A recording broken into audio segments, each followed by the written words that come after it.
क्या तूने नहीं देखा दरिया की रवानी में, बहते हुए पानी में तेवर भी तो उसका है।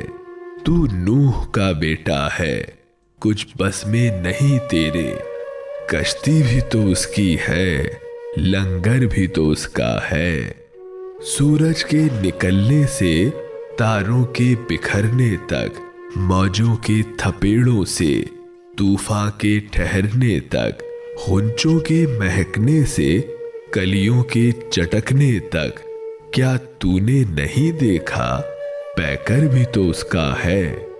अजमत से हकीकत से मुंह मोड़ना चाहा था, कुछ हाथियों वालों ने घर तोड़ना चाहा था। क्या तूने नहीं देखा कमजोर परिंदों ने किस तरह हिफाजत की, वो घर भी तो उसका है। क्या तूने नहीं देखा, क्या देख लिया तूने, उसके ही इशारे पर ये सारे तमाशे हैं। वो धूप का मालिक है, वो छाँव का खालिक है। आंखें भी तो उसकी हैं, मंजर भी तो उसका है। क्या तूने नहीं देखा वो खाक के जर्रों से सूरज भी बनाता है, तारे भी उगाता है। मैं क्या हूँ, मेरा क्या है, मिट्टी ही समझ मुझको।